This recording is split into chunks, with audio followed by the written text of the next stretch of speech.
Baik, bismillahirrahmanirrahim. Assalamualaikum warahmatullahi wabarakatuh. Selamat bertemu kembali pada mata kuliah Filsafat Barat.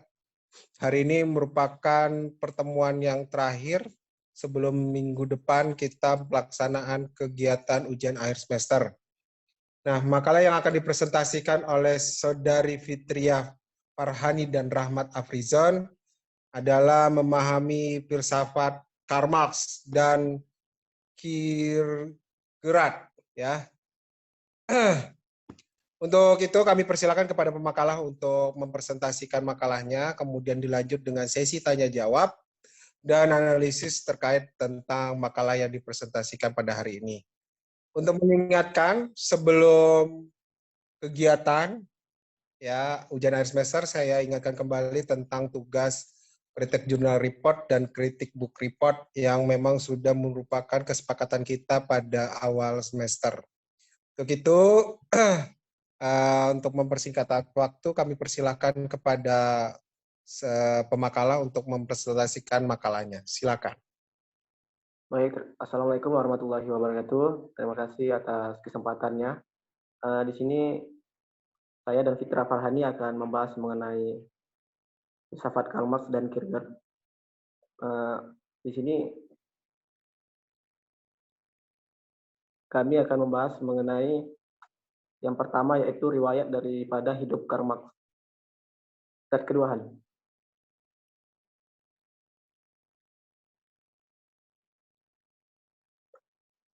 Marx adalah seorang filsuf yang lahir pada 5 Mei tahun 1818 di Trier, Jerman. Beliau berasal dari keluarga Yahudi dan kemudian pindah menjadi Kristen Protestan. Ia menikah dengan anak Baron von Westphal, yaitu Yeni, pada tahun 1843. Kemudian ia belajar hukum di Bonn dan Berlin. Dan di Berlin ia tertarik kepada filsafat Hegel. Setelah ia mendapatkan gelar doktor dalam filsafat, Marx menjadi wartawan di Köln dan kemudian di Paris. Di Paris, Karl Marx bertemu dengan Friedrich Engels pada tahun 1820. Dari Engels ia belajar betapa pentingnya peran faktor-faktor ekonomis dalam perkembangan masyarakat, sehingga Karl Marx mulai dengan studi teori-teori ekonomi.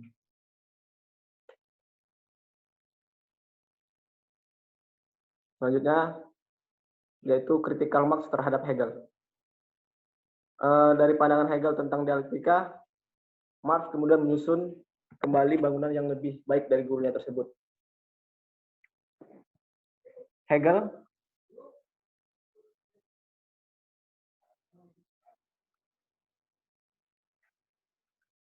atau yang disebut dengan Georg Wilhelm Friedrich Hegel lahir di Stuttgart, Jerman tahun 1770. Dia belajar teologi dan filsafat di Tübingen bersama dengan Schelling. Selama beberapa tahun, Hegel bekerja sebagai dosen pribadi, tetapi kemudian menjadi dosen filsafat. Hegel itu adalah puncak gerakan filsafat Jerman yang berawal dari Kant, walaupun ia sering mengkritikkan. Pengaruhnya ke detik ini surut sangat besar, terutama di Jerman. Pemikiran Hegel sendiri itu menegaskan bahwa yang nyata adalah rasional, dan yang rasional adalah nyata. Sekalipun begitu, identitas terhadap yang nyata dan yang rasional itu tentu menimbulkan beberapa kepuasan yang tidak bisa dipisahkan dari keyakinan.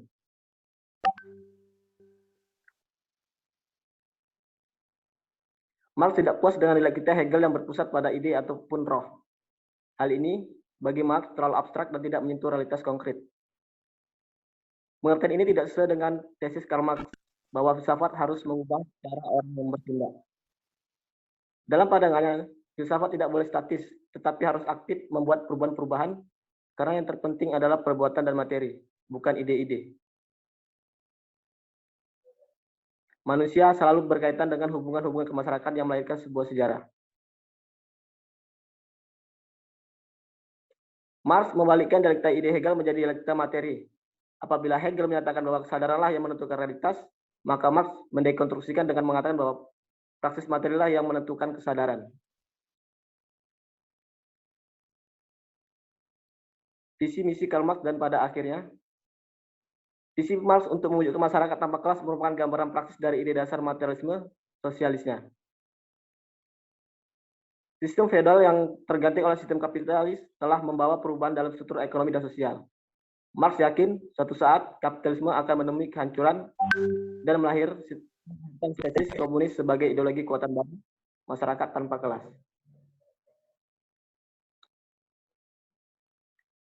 Baiklah, untuk pembahasan selanjutnya akan dilanjutkan oleh teman rekan atau rekan saya, yakni Fitra Farhani. Kepada saudari Fitra, dipersilakan.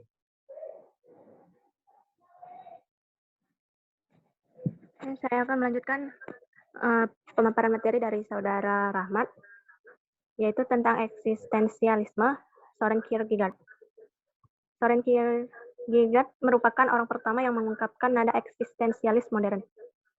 Pandangan Kierkegaard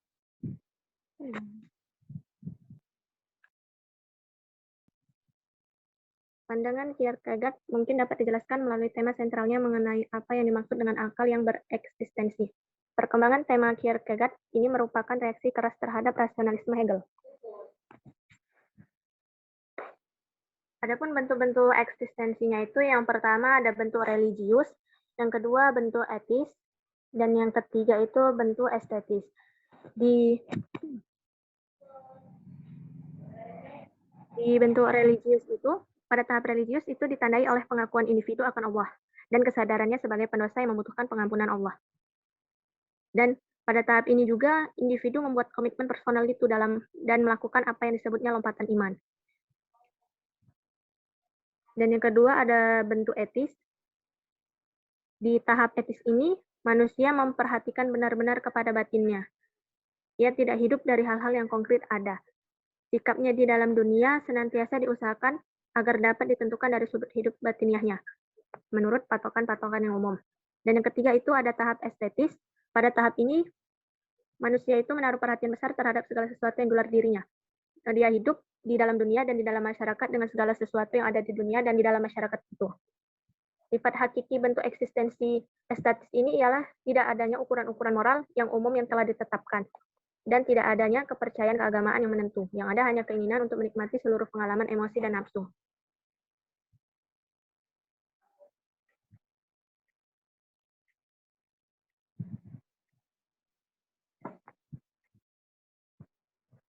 Demikianlah presentasi dari kami. Jika ada yang ingin ditanyakan, dipersilahkan. Baik, terima kasih atas makalahnya. Ini kurang sumber ya, kurang sumber bacaan sehingga ini kurang banyak yang dibahas. Padahal sebenarnya gejolak-gejolak filsafat itu mulai banyak timbul dari masa Renaissance di Karl Marx ya. Baik, untuk itu kami persilakan yang ingin bertanya atau memberikan analisis terkait dengan makalahnya sehingga ini bisa jadi revisi dari makalah yang sudah dipresentasikan. Dipersilakan.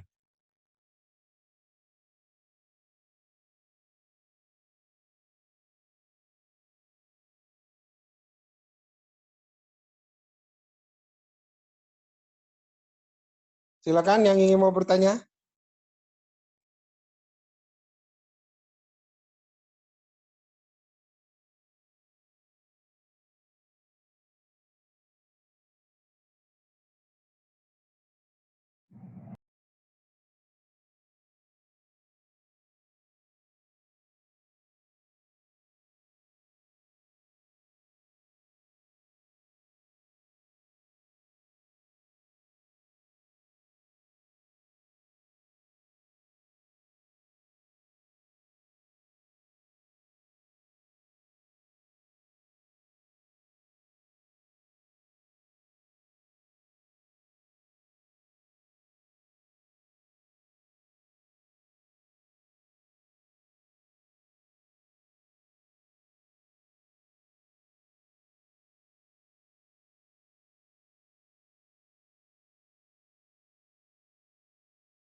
Gimana? Silakan yang ingin bertanya, kok diam-diam semua ini.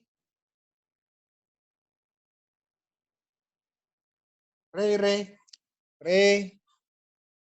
Mana Nindya Ray? Kok nggak ada?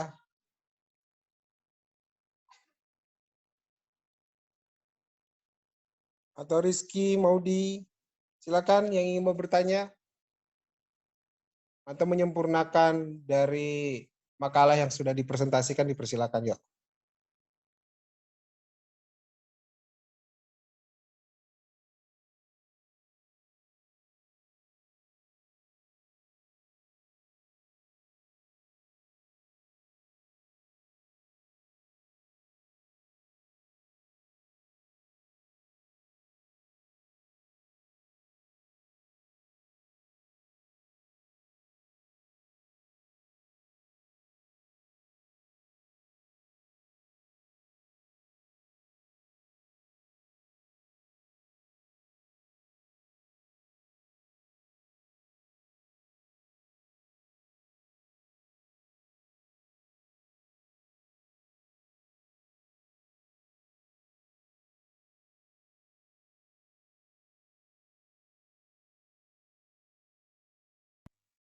Pak, saya boleh nanya sedikit, Pak?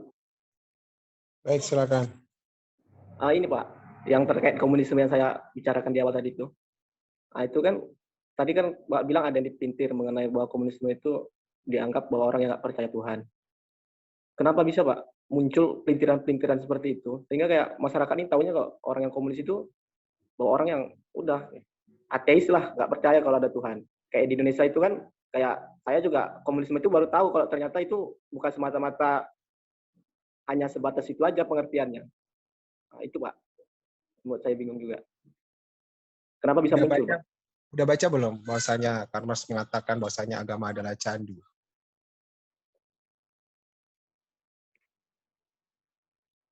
Pernah baca itu Pak apanya, tapi kalau baca secara menyeluruhnya belum.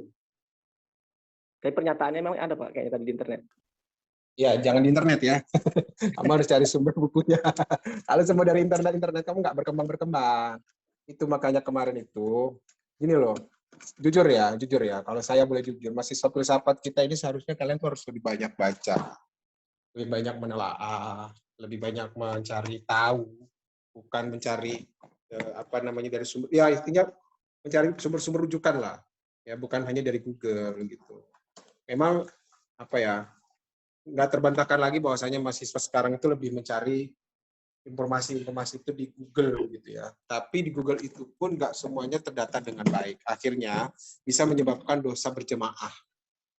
Ya, memutarbalikan fakta, bagaimana orang menganalisis dan menganti kritik terkait dengan sesuatu yang ini jadi diputer-puter semua. Tergantung siapa yang megang media. Nah, terkait dengan bahwasanya Karl Marx itu apa ya, menganggap bahwasanya dia menjadikan apa ya, tidak menyertakan Tuhan dalam kehidupan manusia. Disitulah akhirnya Karl Marx dinyatakan sebagai ateis, ya kan? Karena dia kecewa, agama itu dianggap sebagai karena dia kecewa bahwasanya agama itu mengkotak-kotakkan manusia. Agama itu menjadi manusia itu apa ya? Ya bagaimana dengan perintah Tuhan? Tidak boleh ada ini, adanya dogma.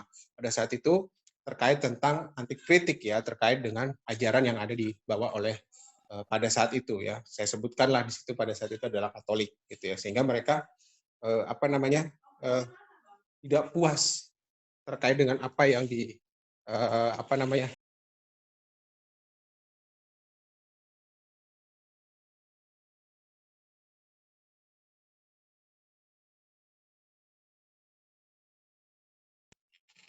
Ntar ya, Bayi lagi nangis ini.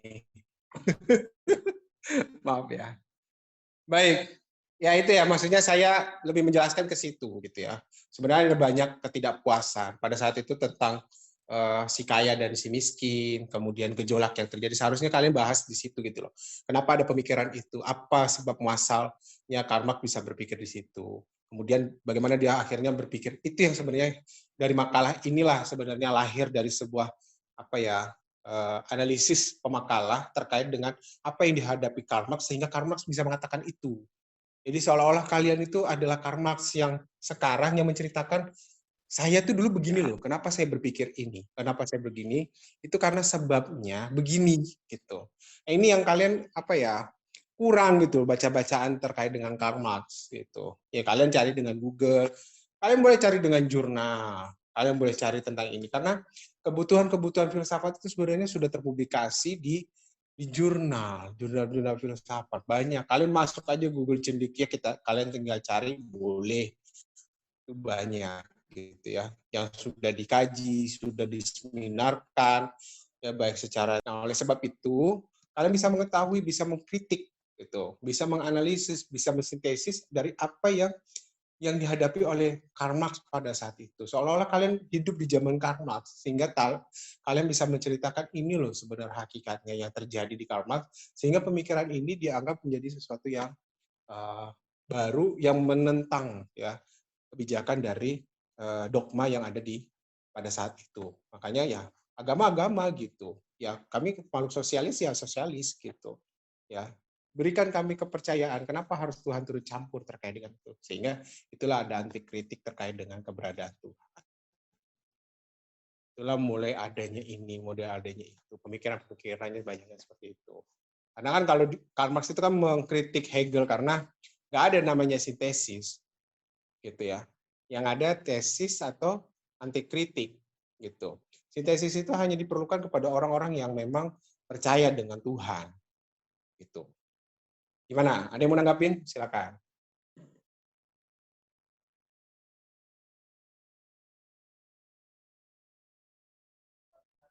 Gimana Rahmat?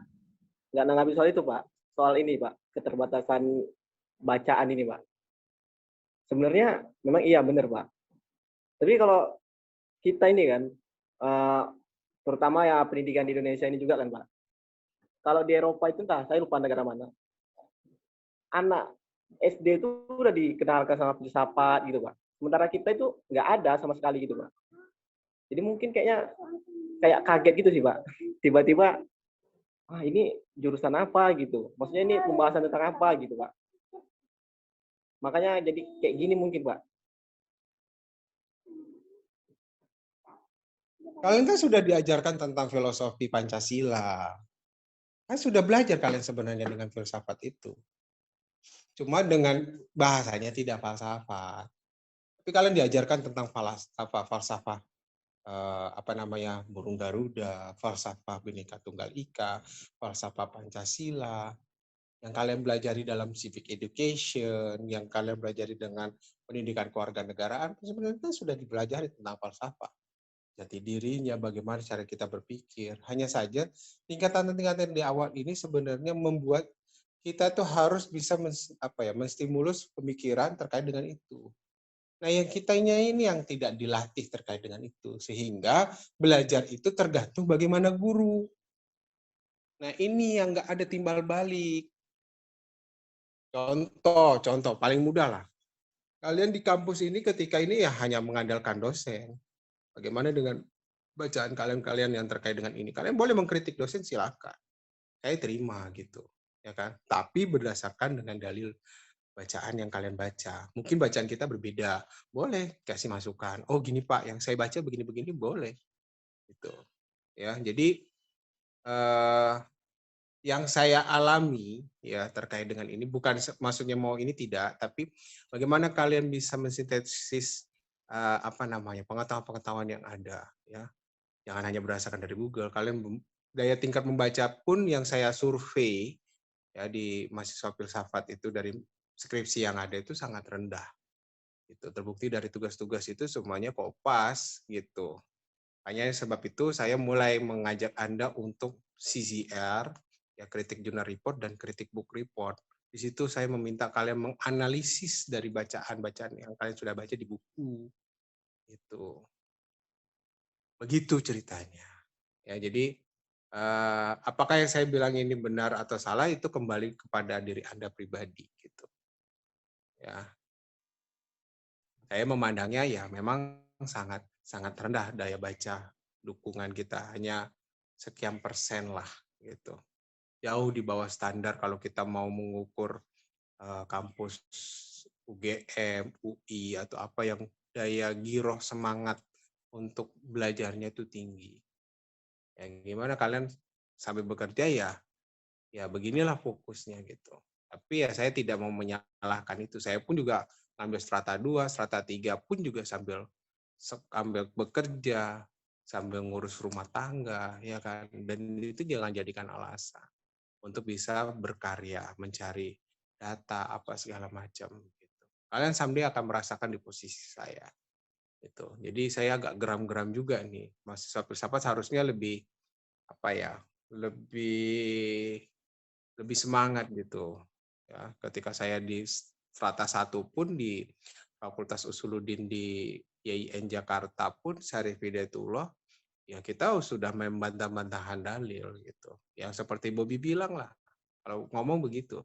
Menurut saya Pak, yang saya baca dari buku ini di halaman sekian, ini kurang ini Pak gitu. Apa mungkin bacaan saya yang masih kurang banyak?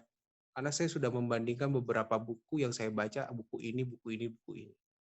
Dan dia pun juga kadang membawa bukunya, ini Pak yang saya baca. Gitu. Itu yang sebenarnya yang diharapkan dari kita gitu. Kaya gitu loh dengan ilmu pengetahuan dan bacaan. Karena di mahasiswa ini bukan teacher center ya, tapi sudah student center. Jadi kalianlah mahasiswa yang menjadi pusat informasi, pusat pengetahuan. Dosen hanya mengarahkan informasi itu. Makanya ketika saya coba, silakan telaah, silakan analisis, silakan lengkapi dari presentasi yang ada. Itu yang saya pingin dari kalian. Karena ini nanti next kalian rasakan ketika skripsi gitu. Babak belur nanti. Kalau misalnya kalian nggak ada semangat untuk ininya gitu, bakalan lama gitu. Karena daya bacaan kalian ya melihat yang lain, kopas-kopas. Sekarang sudah ada uji plagiat. Mungkin kalau tahun-tahun yang lalu mungkin bisa gitu. Sekarang udah nggak bisa lagi. Plagiat kalian di atas 60%, kalian nggak boleh ikut seminar gitu. Ya, baik. Silakan yang mau ingin ditanyakan kembali. Kita masih di level diskusi. Nanti mungkin di luar itulah kita bahas yang lain. Silakan. Dia mau Oke, bahas, Pak. monggo. Saya sebenarnya nggak mau apa nih Pak, nggak mau ikut campur, tapi karena bicara tentang Marx, jadi saya harus nggak mau harus ikut terlibat. Tadi saudara Rahmat tadi tanya mengapa ateisme inheren dengan komunis. Lalu jawaban Bapak diawali karena Marx pernah mengatakan bahwa agama adalah candu. Oke, itu benar. Tapi sebenarnya kalau kita baca lagi sejarah, Galileo Galilei ketika menerbitkan satu penelitiannya tentang bahwa bumi alam semesta berbentuk heliosentris, bukan geosentris, dan itu yang kemudian dia dihukum oleh Vatikan. Dia tulis surat kalau agama atau dalam hal ini dogma itu cenderung mengungkung pikiran manusia. Nah, dan walau nadanya sama tuh kan tentang mengungkung dan candu. Tapi Galileo nggak dianggap ateis. Nah, mengapa ateisme inheren dengan komunisme? Karena Marx melihat agama dijadikan senjata bagi penguasa untuk menindasi lemah. Kalau teman-teman baca lagi sejarah Amerika waktu masa perbudakan, orang Amerika juga menggunakan dalil agama sebagai alat untuk menindas para budak-budak dari Afrika. Sehingga Brown menolak itu kan, karena di dalam agama kan ada juga dalil-dalil yang menolak perbudakan. Tapi saya nggak selalu sepakat dengan kesaing kelindahan antara komunisme dan ateisme.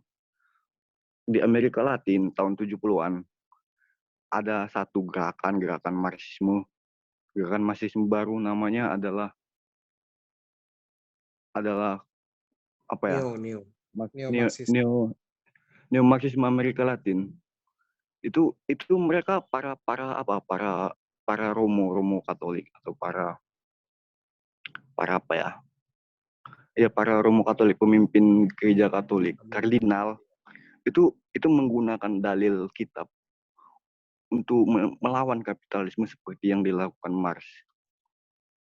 Cuma bedanya mengapa Marx bilang agama candu, karena sewaktu dia hidup agama itu cuma dijadikan sebagai apa ya? Sebagai ya karena kita nggak apa-apa kita di sini susah-susah karena di hari yang akan datang mungkin kita mendapat ganjaran atas kesusahan kita misalnya.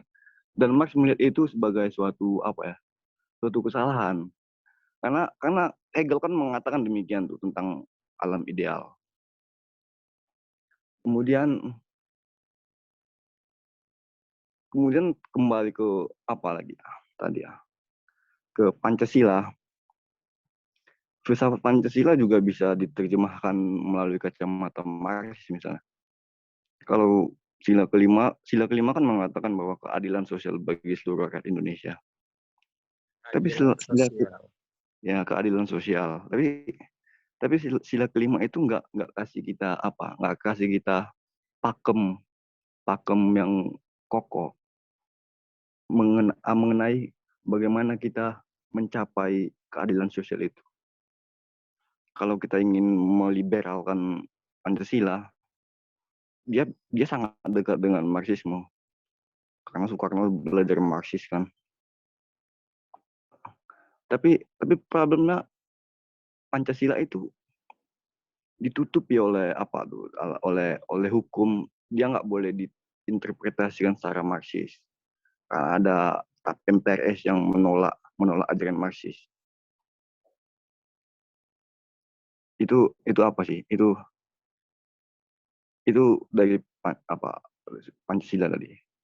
Terus Ahmad bilang di materinya ini adalah usaha untuk memahami Marxisme. Padahal apa yang dia tawarkan sama sekali nggak ada usaha untuk memahami. Karena dia nggak menjelaskan mengapa Marx menyimpulkan kapitalisme akan